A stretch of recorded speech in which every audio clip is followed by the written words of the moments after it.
بسم اللہ الرحمن الرحیم۔ سیدنا عثمان غنی رضی اللہ تعالی عنہ اور یزید ملعون ایک ہی خاندان سے تعلق رکھتے تھے۔ امیر المومنین حضرت عثمان غنی رضی اللہ تعالی عنہ بنی امیہ کے کس خاندان سے تعلق رکھتے تھے اور یزید ملعون کے ساتھ آپ کا کیا رشتہ تھا، اور خاندان کے کس فرد پر جا کر یزید کا خاندان آپ کے خاندان سے مل جاتا ہے؟ نیز حضرت امیر معاویہ بن ابی سفیان کے ساتھ آپ کا کیا رشتہ تھا؟ حضرت عثمان بن عفان کا تعلق اموی خاندان سے تھا جو بنو ہاشم کا حریف تھا، اور رسول اللہ صلی اللہ علیہ وسلم کی کامیابی کو اس لیے خوف و حسد کی نگاہ سے دیکھتا تھا کہ اس طریقے سے عرب کی سیادت کی باغ بنو امیہ کے ہاتھ سے نکل کر بنو ہاشم کے دستے اقتدار میں چلی جائے گی۔ یہی وجہ تھی کہ عقبہ بن ابی معیط اور ابو سفیان وغیرہ اس طریق کے دبانے میں نہایت سرگرمی سے پیش تھے، لیکن حضرت عثمان بن عفان رضی اللہ تعالی عنہ کا آئینہ دل خاندانی تعصب کے گرد و غبار سے پاک تھا، اس لیے اس قسم کی کوئی پیش بینی ان کی صفائے باطن کو مقدر نہ کر سکی۔ انہوں نے نہایت آزادی کے ساتھ اپنے خاندان کے خلاف اس زمانے میں حق کی آواز پر لبیک کہا، جبکہ صرف 35 یا 36 مرد و عورت اس شرف سے مشرف ہوئے تھے۔ حضرت عثمان غنی رضی اللہ تعالی عنہ 576 عیسوی یعنی عام الفیل کے واقعے سے تقریباً 6 سال بعد طائف میں پیدا ہوئے۔ آپ عشرہ مبشرہ یعنی ان 10 صحابہ کرام میں شمار ہوتے تھے جن کو اللہ تعالیٰ نے دنیا میں ہی جنت کی بشارت دے دی تھی۔ آپ کے 4 بیویوں سے 9 بچے تھے اور ان سب سے نمایاں آپ کے 4 بیٹے تھے۔ حضرت عثمان غنی رضی اللہ تعالی عنہ کو ذی النورین کہا جاتا ہے، یعنی 2 نور والا، کیونکہ آپ واحد صحابی ہیں کہ جن کے حصے میں پیغمبر آخر الزمان نبی صلی اللہ علیہ وسلم کی یکے بعد دیگرے 2 بیٹیاں نکاح میں آئیں، یعنی حضرت سیدہ رقیہ رضی اللہ تعالی عنہ اور سیدہ ام کلثوم رضی اللہ تعالی عنہ آپ کے نکاح میں آئیں۔ اب تک کی تمام روایات سے یہی ثابت ہوتا ہے کہ آپ تاریخ انسانی کی وہ واحد شخصیت ہیں جس کو یہ شرف حاصل ہوا کہ اس کے نکاح میں کسی بھی نبی کی 2 صاحبزادیاں آئیں، بلکہ نبی کریم صلی اللہ علیہ وسلم نے فرمایا کہ اگر میری 4 بیٹیاں ہوتی تو میں چاروں کا نکاح عثمان غنی سے کرتا۔ آپ قریش کے انتہائی مالدار انسان تھے،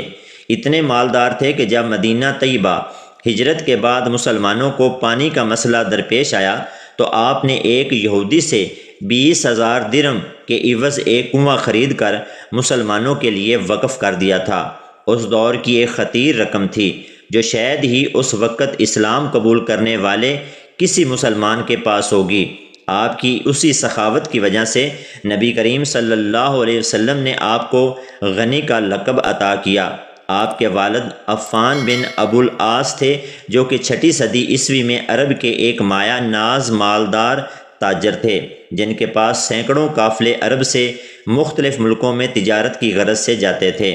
آپ کے والد ہی ان قافلوں کی نگرانی کرتے تھے، اور پھر اسی طرح جب وہ ایک تجارتی سفر پر تھے تو راستے میں ہی ان کا انتقال ہو گیا۔ یوں سیدنا عثمان غنی چھوٹی عمر میں ہی ایک وسیع تر کاروبار کے مالک بن گئے۔ عثمان غنی کے دادا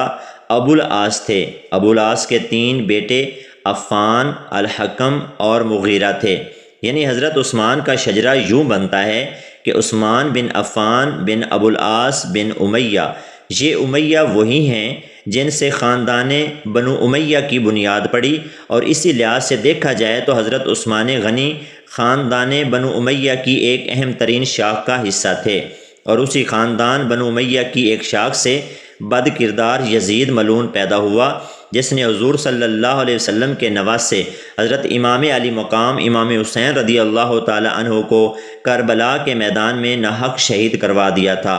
الحکم اور المغیرہ آپ کے سگے چچا ہیں۔ جب ان کو اپنے بھتیجے کے اسلام کے قبول کرنے کے بارے میں علم ہوا تو انہوں نے آپ کے اوپر ظلم و ستم کے پہاڑ توڑ دیے، حتیٰ کہ وہ آپ کو کچی کھال میں لپیٹ کر آپ پر تشدد کرواتے تھے کہ کسی طرح سے آپ اسلام سے متنفر ہو جائیں اور مشرکانہ زندگی کی طرف واپس لوٹ آئیں، لیکن آپ نے اسلام قبول کرنے کے بعد ہر ظلم و ستم کو برداشت کرنا تو گوارا کر لیا، لیکن اسلام اور اللہ کے رسول صلی اللہ علیہ وسلم کی رفاقت کو چھوڑنا اور ترک کرنا قبول نہ کیا، حتیٰ کہ آپ کو اپنا آبائی وطن بھی چھوڑ کر کہیں اور جانا پڑا۔ جب آپ امیر المومنین بنے تو آپ اکثر کہا کرتے تھے کہ مجھے اپنے خاندان سے اہل بیت اطہار کے بغض اور دشمنی کی بو آتی ہے۔ آپ نہایت دور اندیش، صوفی طبیعت اور درویش صفت انسان تھے۔ یہاں ایک اور بات بھی بتاتے چلیں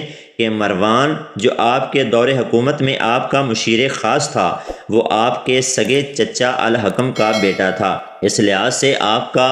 چچا زاد بھائی بھی تھا۔ ابو العاص کے تینوں بیٹوں کے علاوہ 2 بیٹیاں، جن میں سے ایک کا نام صفیہ تھا جس کی شادی ابو سفیان سے ہوئی تھی، جن میں سے ان کی ایک بیٹی ام حبیبہ پیدا ہوئی، اور یہ وہی ام حبیبہ ہے جنہیں نبی صلی اللہ علیہ وسلم کے نکاح میں آنے کا بھی شرف حاصل ہوا۔ یعنی ام حبیبہ بھی رشتے کے اعتبار سے عثمان غنی رضی اللہ تعالی عنہ کی چچا زاد بہن تھی۔ اگر بنو امیہ کے سب سے اہم اور حکمران خاندان کی بات کریں تو اس خاندان کا جد امجد حرب ابن امیہ تھا، جو کہ ام المومنین حضرت عثمان غنی رضی اللہ تعالی عنہ کے خاندان کے جد امجد ابو العاص کا سگا بھائی تھا، اور حرب بن امیہ کی وجہ سے شہرت اس کا بیٹا ابو سفیان بن حرب تھا۔ یعنی امیر المومنین حضرت عثمان غنی رضی اللہ تعالی عنہ کے پردادا اور ابو سفیان بن حرب کے دادا ایک ہی شخص یعنی بنو امیہ بن عبد الشمس تھے۔